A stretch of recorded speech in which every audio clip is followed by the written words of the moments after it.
কিছু শাড়ি দেখলেই পছন্দ হয়ে যায়, যেগুলোকে মনে হয় সঙ্গে সঙ্গে কিনে নিয়ে চলে যাই।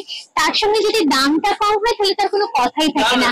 আমি তোমাদের যেটা দেখাচ্ছি এই কাপড়টার নাম হচ্ছে সিলেট মণিপুরি, পুরোটাই কটন মেশের উপরে থাকে এবং পুরোটাই হাতে বোনা হয়। দেখতে কতটা সুন্দর সেটা তোমরাই ঠিক করবে। আমার কাছে এই শাড়িটা হলো এক কথা অনবদ্য, ভীষণই সুন্দর দেখতে। আর পাড়টা দেখতে পাচ্ছ গঙ্গা যমুনা পাড়ের উপরে আছে। বডিতে দেখো ডিজাইনটা হচ্ছে মাল্টি কালারের সুতো দিয়ে করা আছে এবং হাতে বোনা বলে জিনিসটা কিন্তু দেখতে এতটা সুন্দর হয়েছে, নিখুঁত ডিজাইন হয়েছে। এবারে আঁচলের পাটটাতে চলে যাব। এটা হলো আঁচলটা, আঁচলটা কিন্তু দুর্দান্ত গর্জাস লুকের উপরে রয়েছে। এই শাড়িগুলো তোমরা যেমন অকেশন পারপাস ইউজ করতে পারবে, সেরকম যদি চাও রেগুলার পারপাসও নিতে পারো। লাইট একটু জাঙ্ক জুয়েলারি যেমন জার্মান সিলভার বা কোনো হ্যান্ডক্রাফটেড জুয়েলারি দিয়ে যদি এগুলো পরো কিন্তু দুর্দান্ত দেখতে লাগবে।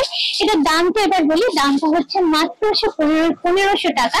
আর এই শাড়িটা যদি নেবার ইচ্ছা হয় তাহলে তোমাদের আসতে হবে বালিগঞ্জ এসি মার্কেটের রংপুলিতে।